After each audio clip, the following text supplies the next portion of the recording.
is it so hard to stop people pleasing? The truth is, there are good reasons, and once you understand them, everything makes more sense. In 17 years as a therapist and now as a therapeutic coach, I've helped many clients shift out of unhelpful people-pleasing patterns. In this video, we'll cover the psychology of people-pleasing, what causes people-pleasing, why safety makes it so hard to just stop, and the beliefs and emotions that keep it going today. Also, you can understand what's driving it and what's been getting in the way of breaking free. Every month, the question, how to stop people-pleasing, gets searched on Google around 2,000 times, and that's not even counting all the other variations of the question. So if you're someone who's searched one of these questions, you're definitely not alone. There are literally thousands of people asking these questions every single month. I know when people search this topic, they're hoping for clear, simple answers. I wish I could tell you it's an easy fix, but in reality, it's just not. If it were, you probably would have solved it by now and moved forward. The truth is, people-pleasing runs deep, which is why so many still struggle with it. If this is the first video of mine that you've watched, I'll mention here that when I say people-pleasing, I'm including a number of behaviors in what I call the people-pleasing family. I use terms like overachieving, overfunctioning, overperforming, and even over-efforting or excessive striving. Different words, same core dynamic, putting your needs aside for the sake of someone or something else. Also, if you're searching for how to stop people-pleasing, I'm willing to bet you've already tried at least a few things. When people with these tendencies notice a problem, they go after the solution like it's their full-time job. I see you and I was you. You're likely very independent and driven. So if you're still stuck feeling drained and worn out from people-pleasing, there are probably some things getting in the way that you just haven't uncovered yet. And I totally get the motivation behind wanting to understand the root causes of people-pleasing. It makes perfect sense that you landed here on this video. Usually when we want to learn about the root cause of something, we're looking for validation that we didn't cause it all ourselves, that there's nothing wrong with us, and that it's not a weakness or a personality flaw. It also helps us to know that even if it's not our fault that it started, it can be changed. So I'm aiming to give you that understanding and hope today. One of the biggest barriers to overcoming people-pleasing is safety, or the lack of it. People-pleasing often develops as a way to feel safe in the world. You can learn about it and truly want and even intend to stop, but if underneath it all, your brain is sending signals that making changes means you won't be safe, then the behaviors will hang on. And it's not fair to expect yourself to just snap out of it when, on some level, it doesn't feel safe to let go of these patterns. Patterns in the people-pleasing family didn't appear because you were flawed or doing anything wrong. They developed for reasons that made complete sense in the environment that you were in. Before I go into these reasons, I want to remind you to grab my free workbook, The People-Pleasing Primer. It'll help you spot the patterns draining your energy, understand the hidden costs, and see what's possible when you start shifting them. I'll link it below the description. Often the roots of people-pleasing trace back to childhood. I know that might be hard to hear, especially if you're a parent of someone with these patterns, but this isn't about blaming parents. Caregivers pass down behavioral patterns shaped by their own experiences, and those patterns can set the stage for people-pleasing. In the psychology world, there's a little joke I've heard. If it's not one thing, it's your mother. It's kind of funny, but in all seriousness, this isn't about fault or blame. It's about awareness. These patterns took hold because at the time, they helped you feel safe. With that said, I'll go over some of the common roots of people-pleasing here, and I'll put them up on the screen. First, we have growing up with caregivers who were violent or abusive, physically, verbally, or emotionally. Having caregivers who were neglectful, including emotional neglect or not meeting your developmental needs. Having caregivers who were emotionally unavailable for any number of reasons, including persistent physical or mental health struggles that consumed their attention, either their own or someone else in the family. Growing up with very strict caregivers who set unusually high expectations, for example, with academics or sports, having disciplinarian or authoritarian caregivers who demanded obedience in behavior or family roles, and being in a home filled with conflict or one that avoided conflict altogether. And beyond the family environment, experiencing racism, discrimination, or exclusion yourself or being part of a group that did can have some of the same effects. Also, the culture, community, or religion you grew up in may have played a part and shaped the beliefs that you internalized. The focus of this list is mostly on root causes from the distant past, but it's important to know that they aren't limited to childhood. They can also happen later in life, for example, with a partner who behaves in these same ways. People often ask about the connection between people-pleasing and trauma and wonder, is people-pleasing a trauma response? As you can see from the list, some of these experiences like abuse, neglect, or chronic conflict can be traumatic, especially when they happen in childhood and over long periods of time. That's often called complex or developmental trauma. So yes, many people with a trauma history also struggle with people-pleasing in adulthood.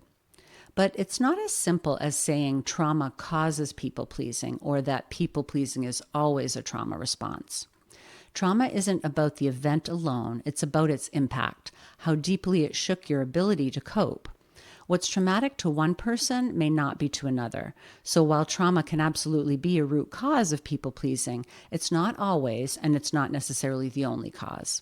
Now, you might be someone who hears all this and says, none of these root causes really apply, and I still struggle with people-pleasing. I just didn't have it that bad growing up.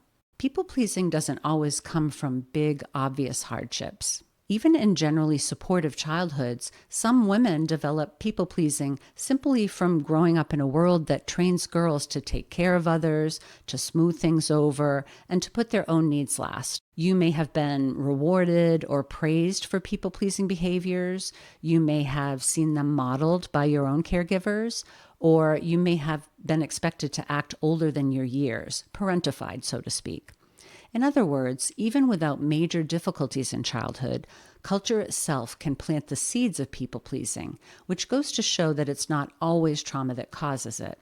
But often, there's still an element of safety underneath it all, a sense that these behaviors help keep you secure in your world. So now we'll take a closer look at how these root causes lead to people-pleasing behaviors. So first, how do these circumstances lead you to believe you're not safe? Well, all mammals rely on secure connection with their caregivers to survive. If we sense that our connection with our caregivers is shaky, subconsciously and on a very primitive level, we fear our basic needs won't be met and our survival is at stake. We learn that we have to behave in certain ways to keep that connection or try to get it to be stronger. So we learn to do whatever we have to keep people calm and happy, to set our own needs aside and focus on theirs, to do good and be good and so forth in order to be connected, secure, and safe. Certain consequences taught you these things quickly and effectively. Anything from being ignored to certain punishments to being physically hurt.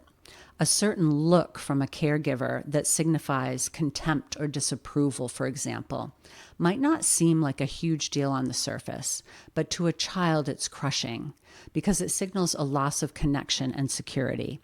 And of course, physical harm makes it unmistakably clear that you're not safe at home. And in between those two ends of the spectrum, there's a whole range of consequences that send the same message. That's basic conditioning. Rewards make us repeat pleasing behavior, and painful consequences teach us to avoid asserting our own needs. So we get wired, trained really, to behave in certain ways well beyond the time we're actually in those circumstances and into adulthood. The difficulty with a distressing or traumatic upbringing or period of your life is that its impact can last, showing up in many different ways. For many people, the hardest part of recovering from these patterns is that the nervous system doesn't register safety even when the threat is long gone. Here's a metaphor to help understand this. Imagine a school-aged kid going out in a canoe on a big lake. They're smart, so they put on a life vest because they know the waters can get rough. And a few times, the canoe capsizes, and that vest keeps them afloat. So they make a rule, always wear it. Years later, they're wearing the vest everywhere, even in the grocery store. Now, there's nothing wrong with the vest. It kept them safe in the past, but now it's restricting them in places where there's no water at all. People pleasing is like that, an old protective strategy that made sense back then but doesn't serve you in everyday life anymore. As I mentioned, these particular root causes don't always lead to people pleasing. For some people, they show up differently or lead to other patterns entirely. And this list isn't meant to be exhaustive. It's just to give you a sense of where people pleasing can come from and some of the psychology behind it. I'm hoping this can help you understand yourself better and understand that although you didn't choose these patterns, you can choose to change them. So now I want to go a little deeper into the psychology of people-pleasing patterns. I know the information here can get a little dense, so it's okay to take a break and take a breath and come back to it. But I think it will help you understand your patterns better, which is a big part of overcoming people-pleasing, as I mentioned. The root causes, or why it started, are in the past, and then certain internal dynamics developed on top of them, which are still at play and fuel the behaviors in the present. For example, as a consequence of what you experienced in your history, you may naturally have developed a fear of rejection or abandonment, a sense of insecurity, or low self-worth. You might have developed the belief that you don't deserve to have your needs met, among other negative core beliefs. These beliefs, none of which you chose, by the way, can create a strong need for external validation, even in adulthood, whether from other people's approval or from achievements and accolades. You may look for that validation as proof that you're okay, that you're good, you're worthy, accepted, and that you belong. And you may actually get that validation sometimes, which feels great in the moment, but since it's coming from outside of you, it drives you to keep doing more, being more, striving harder to continue to get that affirmation and approval from other people. A lot of times, what happens is we develop rigid rules in our minds about what we have to do and what we can't do. Rules that we follow without fail and a fear of breaking them. Rules such as, I must please everyone. I have to put their needs before mine. And I can never disappoint people. They're like invisible commandments that we feel compelled to follow, sometimes even without knowing it. And the easiest way to avoid the anxiety, fear, and guilt that come with breaking those rules is to just keep following them. The psychological term here is experiential avoidance. It means we do whatever we can to dodge uncomfortable feelings, so we continue to sideline our own needs and put others first so that we don't have to feel the anxiety and guilt. This is a very common thing to do, and we all do it at times. But unfortunately, it creates bigger long-term costs for us. As you can imagine, that creates a tough cycle to break. And here's an important point. Because safety is such a big piece of this, it's not reasonable to expect yourself to just stop people-pleasing behaviors cold turkey. These patterns have been protective strategies for a long time, and it wouldn't make sense to just suddenly drop them and be left hanging out there feeling unsafe. Even though they come at a cost to your time, energy, and your well-being, your mind is holding on to them for a reason. Our old protective learnings may be forming roadblocks and getting in the way. And we want to become aware of these so that we can address them and start breaking free. But the good news is it is possible.